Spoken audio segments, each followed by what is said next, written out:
এই পৃথিবীর জমিনে যারা পাপিষ্ট হবে, যারা পাপ করতে করতে পাপের ভিতরে নিমজ্জিত হয়ে গেছে, যাদের অন্তরটা একেবারে পাপ করতে করতে কালিমা পড়ে গেছে, এই সমস্ত মানুষদের মৃত্যুটা খুব ভয়ঙ্কর ভাবে হবে।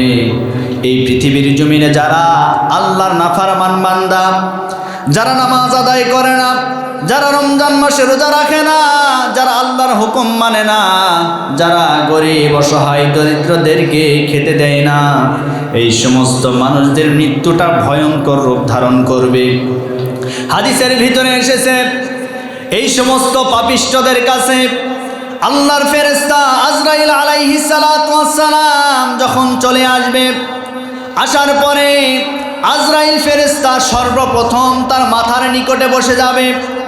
মাথার নিকটে যখন বসবে, মাথার নিকটে বসার পরে এই পাপিষ্ট বান্দাকে, এই পাপিষ্ট বান্দার দেহ থেকে, এই দেহ থেকে আত্মাটা বের হতে বলবেন, বের হতে চাইবে না।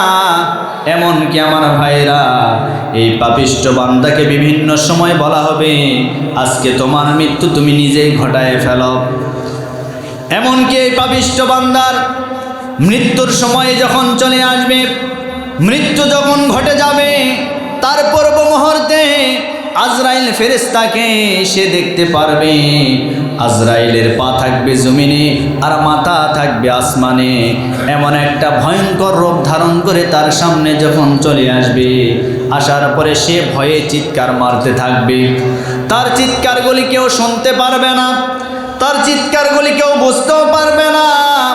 এমনকি আল্লাহর ফেরেশতারা এসে তার যে রূহ আছে সেই রূহের উপরে মারতে থাকবে, আযাব দিতে থাকবে। মারতে মারতে তার নিজের জীবনের ভিতর থেকে রূহটা বের করবেন।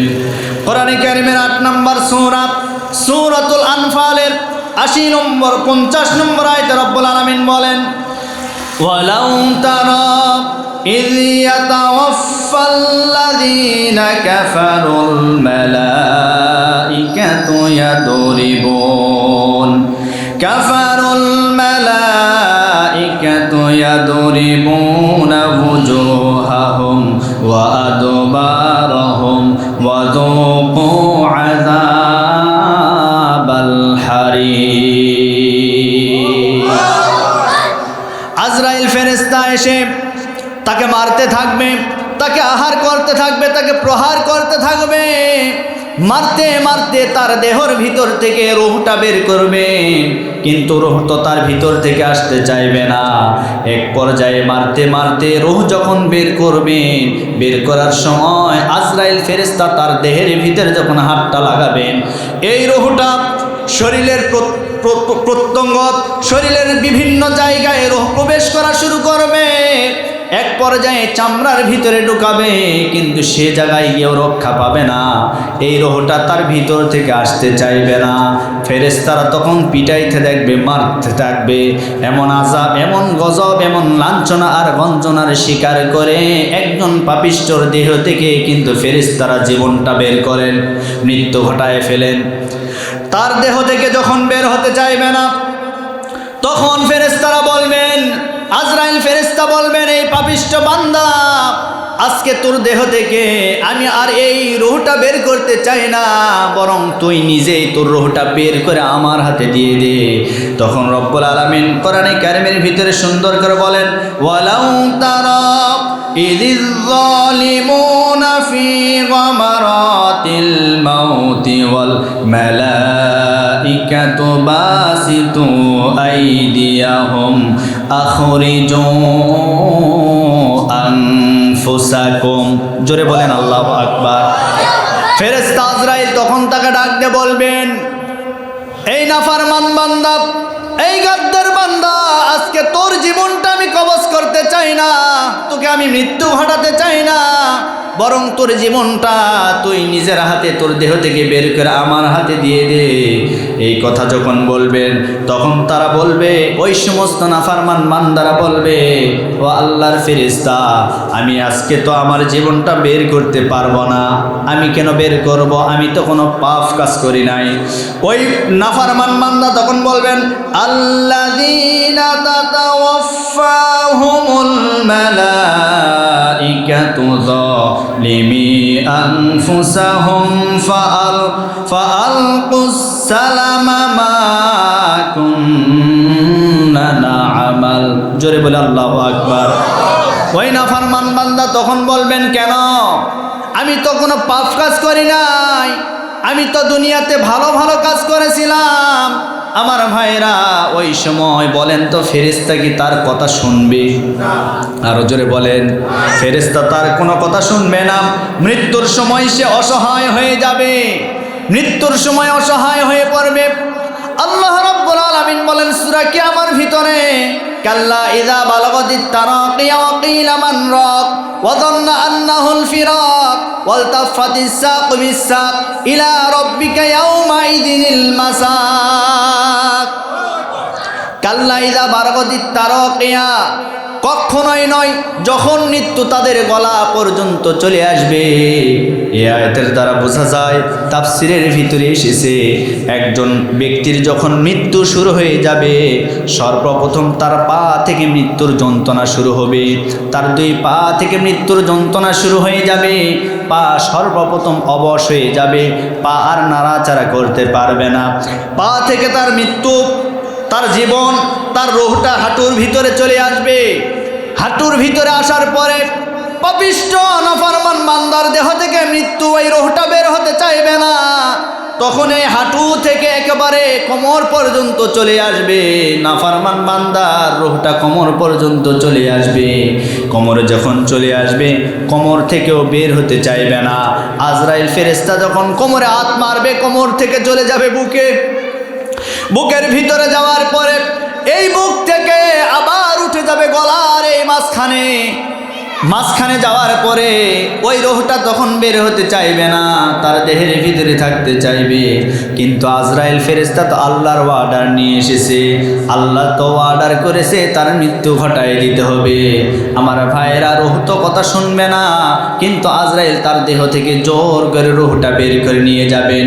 এজন্য আল্লাহ বলেন, কাল্লা ইযা বালাগাতিত তারাকিয়া ওয়া কিলা মান রাক, তার কণ্ঠে নালীতে যখন মৃত্যুটা চলে আসবে, ওয়াকিলা মান রাক, তাকে বলা হবে, আজকে তোকে কে রক্ষা করবে? আজকে তোকে কে বাঁচাবে? আজকে তোকে বাঁচানোর মতো কেউ নাই। ওয়াযান্না আন্নাহুল ফিরাক, সে বুঝতে পারবে আজকে আমার জীবনের শেষ দিন, আজকে আমি মারা যাব। ওয়ালতাফাতিস সাকু বিস-সাক, যখন সে বুঝতে পারবে আমার মৃত্যুর সময় হয়ে গেছে, আমি পৃথিবী থেকে মারা যাব, আমার এখন এই মুহূর্তে মারা যাওয়ার সময় চলে এসেছে, তখন সে করবে কি? আস্তে করে দুই পায়ের গোছা সে সোজা করে দিবে। আল্লাহ বলেন, ওয়ালতাফাতিস সাকু বিস-সাক, দুই পায়ের যে গোছা আছে এই গোছাগুলি, আঙ্গুলিগুলি সোজা করে দিবেন। তার মানে মৃত্যুর জন্য সে প্রস্তুতি গ্রহণ করবে। আমার ভাইরা, এমন একটা দিন আমাদের সকলের জন্য আছে না নাই? আরো জোরে বলেন, আছে না নাই? এইবার আজরাইল ফেরেশতা তার কাছে যখন চলে আসবে, আসার পরে এই গলা থেকে একেবারে মাথার ভিতর দিয়ে হাত মেরে তার কাছ থেকে যখন রূহটা বের করে নেবেন, ওই ব্যক্তি তখন মৃত্যুর যন্ত্রণা সহ্য করতে পারবে না। আল্লাহর নবী বলেন, একটা জীবন্ত ছাগলকে তার শরীর থেকে চামড়াগুলি ছিলে টেনে হিঁচড়ে যেভাবে বের করলে ওই ছাগলটা যেমন কষ্ট পায়, একটা পাপিষ্ঠ বান্দা, একটা নাফরমান বান্দা, তার দেহ থেকে যখন রূহটা বের করা হয় তার চাইতেও বেশি কষ্ট পায়, তার চাইতেও সে বেশি কষ্ট পায়। এজন্য আল্লাহ নবী বলেন, ও পৃথিবীবাসীরা, তোমরা নামাজের পর আল্লাহর কাছে দোয়া করো, আল্লাহুম্মা ইন্নী আউযু বিকা মিনাল আযাবিল কবর, হে আল্লাহ, কবরের আযাব থেকে আমাকে মাফ করো, কবরের আযাব থেকে আমাকে বাঁচায় দাও। আমার ভাইরা, কবরে যাওয়ার আগে মৃত্যুর যে যন্ত্রণা, এই যন্ত্রণা কিন্তু আমরা কেউ সহ্য করতে পারবো না। আল্লাহর নবী বলেন, যে সমস্ত পাপিষ্ঠ বান্দাদের মৃত্যু যখন ঘটায়া দেওয়া হবে, ঘটানোর পূর্ব মুহূর্তে একদল ফেরেশতা জাহান্নামের একটা তোয়ালা, একটা কাপড়, ময়লাযুক্ত কাপড়, যে কাপড়ের ভিতর থেকেই দুর্গন্ধ বের হয়, এমন একটা কাপড় তার সামনে নিয়ে আসা হবে, আজরাইলের হাতে দেওয়া হবে। আজরাইলের হাতে দেওয়ার পরে এই পাপিষ্ঠ নাফরমান বান্দার রূহটা বের করার পরে ওই কাপড়ের ভিতরে পেঁচায়া পেঁচায়া ওই কাপড়ের ভিতরে রেখে দেওয়া হবে। রেখে দেওয়ার পরে আমার ভাইরা, এই আজরাইল ফেরেশতা তখন করবে কি, এই জীবনটা, এই রূহটা আরেকজন ফেরেশতার হাতে উঠায় দিবেন। ফেরেশতার হাতে উঠায় দেওয়ার পরে এই পাতলা কাপড় মোড়ানো রূহটা নিয়ে প্রথম আসমানের দিকে এই ফেরেশতা যেতে থাকবে। প্রথম আসমানে যখন চলে যাবে, আল্লাহর ফেরেশতারা বুঝতে পেরেছে এটা নাফরমান বান্দা, পাপিষ্ঠ বান্দা। এই বান্দা দুনিয়াতে নামাজ পড়ে নাই, আল্লাহর হুকুম মানে নাই, একে তো আসমানে ঢুকতে দেওয়া যায় না। তখন প্রথম আসমানের গেটটা ফেরেশতারা একেবারে বন্ধ করে দিবে, দিয়ে বলবেন, ও আল্লাহর ফেরেশতা, আজকে তুমি কার রূহটা নিয়ে এসেছো? তখন বলবে, অমুকের ছেলে অমুকের রূহটা আজকে আমরা নিয়ে এসেছি। তখন ওই ফেরেশতা বলবেন, না, এর রূহটা পচনযুক্ত, এর রূহটা রোগযুক্ত, অতএব একে এই আসমানের উপরে উঠতে দেওয়া হবে না। ওই ফেরেশতা তখন করবে কি, ধাক্কা মেরে একেবারে নিচের দিকে ফেলে দিবেন। ধাক্কা মেরে নিচের দিকে ফেলে দিবেন। আমার ভাইয়েরা, ধাক্কা মেরে যখন নিচের দিকে ফেলে দিবেন, দেওয়ার পরে আল্লাহর ফেরেশতা এই পাপিষ্ঠ ব্যক্তির রূহটা নিয়ে গিয়ে মাটির নিচে একটা জায়গা আছে, তার নাম হলো সিজ্জিন। এই সিজ্জিন নামক জায়গার ভিতরে তাকে রেখে দেওয়া হবে। সিজ্জিন নামক জায়গার ভিতরে যারা থাকবে তারা শুধুমাত্র কষ্টে থাকবে, আযাবের ভিতরে থাকবে। আর এই পৃথিবীর জমিনে যারা ভালো ভালো কাজ করবে, যারা নেক আমল করবে, ওই সমস্ত মানুষগুলির রূহটা রব্বুল আলামিন ইল্লিন নামক জায়গায় রেখে দিবেন। ইল্লিন হচ্ছে ভালো জায়গা, আর সিজ্জিন হচ্ছে খারাপ জায়গা। সিজ্জিনটা হচ্ছে মাটির নিচে, আর ইল্লিন হচ্ছে আসমানের উপরে। সুবহানাল্লাহ পড়েন। এই পাপিষ্ঠ বান্দার মৃত্যু ঘটায় ফেলবেন। এই পাপিষ্ঠ বান্দা ওই যে সিজ্জিন নামক জায়গায় যখন রেখে দিল, রেখে দেওয়ার পরে সেই জায়গা থেকে তার আযাব আর গজব শুরু হতে লাগলো। আযাব গজব এক পর্যায়ে এমনভাবে শুরু হতে লাগলো, ফেরেশতারা ওই জায়গায় দিনে রাতে 24 ঘন্টা তাকে মারতে থাকে, মারতে মারতে এমন পর্যায়ে নিয়ে যায় তার হাড্ডি হুড্ডি সব কিছু ভেঙে ফেলে। এমন কষ্ট, এমন আযাব। অতএব বাবাজিরা, আমার যুবক ভাইরা, দুনিয়াতে কয়দিন বাঁচবেন? দুনিয়াতে আপনিও থাকবেন না, দুনিয়াতে আমিও থাকব না। আমরা সবাই একদিন অন্ধকার কবরে চলে যাব। অতএব আমরা এই সমস্ত মৃত্যুর সম্মুখীন হতে চাই না, আমরা ভালো মৃত্যুবরণ করতে চাই। আমিন কোন? আরো জোরে বলেন। এটা হলো 1 নম্বরে। এই পৃথিবীর জমিনে যারা বদকার হয়ে মারা যাবে, যারা পাপিষ্ঠ হয়ে মারা যাবে, তাদের মৃত্যুটা এরকম হবে। এখন আসেন 2 নম্বরে। এই পৃথিবীর জমিনে যারা ভালো ভালো কাজ করবে, যারা দিনের কাজ করবে, ইসলামী আন্দোলনের সাথে যাদের জীবনকে জড়ায় নেবে, এই সমস্ত মানুষদের মৃত্যু হবে ভালো মৃত্যু। জোরে বলি সুবহানাল্লাহ। আল্লাহর ফেরেশতা এই সমস্ত মানুষদের কাছে আসবে। আসার পরে আল্লাহর ফেরেশতা আজরাইল ফেরেশতা যখন এদের কাছে চলে আসবেন, মুমিন বান্দাদের কাছে আল্লাহর ফেরেশতা আসার পরে জান্নাত থেকে একটা তোয়ালা নিয়ে আসবেন, যেই তোয়ালার ভিতর থেকে জান্নাতের সুঘ্রাণ বের হয়ে যাবে, মিশক আম্বরের চাইতেও সুঘ্রাণ বের হবে। ফেরেশতারা এই তোয়ালাটা নিয়ে আসার সময় ফেরেশতারা জিজ্ঞাসা করবে, ভাই এই তোয়ালা কার জন্য নিয়ে যান? তখন বলবেন, ওই ভুল্লিপাড়ার আব্দুল মালিকের ছেলে আব্দুল সত্তার, যে নাকি 5 ওয়াক্ত নামাজ আদায় করত, যে ভালো ভালো কাজ করত, তাফসীর মাহফিলে সহযোগিতা করত, রাত 12টা-1টা পর্যন্ত ওয়াজ মাহফিলে যেত, তার জন্য আজকে জান্নাত থেকে রুমালটা নিয়ে যায়। তখন ফেরেশতারা ওই রূহের জন্য, ওই ব্যক্তির জন্য সালাম এবং সম্বোধন জানাতে থাকবে। এইবার এবার আল্লাহর আজরাইল ফেরেশতা জমিনে চলে আসবে। আসার পরে সর্বপ্রথম এই নেক বান্দাকে সালাম দিবে। সালাম দেওয়ার পরে বলবেন, আসসালামু আলাইকুম, হে প্রশান্ত আত্মা, আপনার জন্য সালাম, আপনার জন্য সালাম।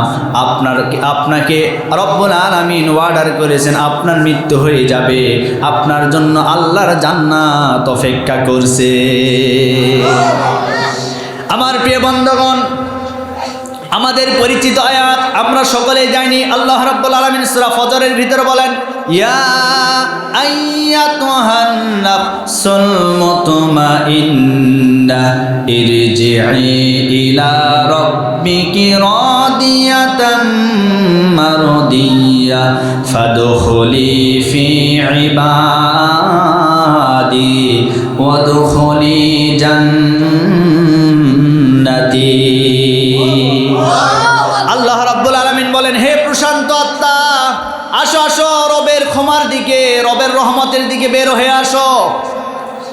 এই প্রশান্ত আত্মা, এই ভালো আত্মা যখন বের হয়ে আসবে, আসার পরে জান্নাতের যেই রুমাল নিয়ে এসেছিল ফেরেশতা, ওই রুমালের ভিতরে এই মানুষটার এই রোহটা আস্তে করে আটকায় দিবেন। দেওয়ার পরে রোহ থেকে ঘ্রাণ বের হবে, ভালো ঘ্রাণ, সুঘ্রাণ বের হবে। এই ঘ্রাণটাকে, এই ঘ্রাণওয়ালা রুমাল নিয়ে প্রথম আসমানে যখন চলে যাবে আল্লাহর ফেরেশতা, যাওয়ার পরে ফেরেশতা ওই ফেরেশতাকে জিজ্ঞাসা করবেন, আরো কিছু ফেরেশতা, আজকে আপনি কার রোহটা নিয়ে এসেছেন? তখন বলবে, অমুকের ছেলে অমুকের রোহটা আজকে নিয়ে এসেছি। আজ প্রথম আসমানে যখন এই প্রশ্ন করবেন, প্রশ্ন করার সাথে সাথে প্রথম আসমানের দরজাটা রব্বুল আলামিন ওপেন করে দিবেন।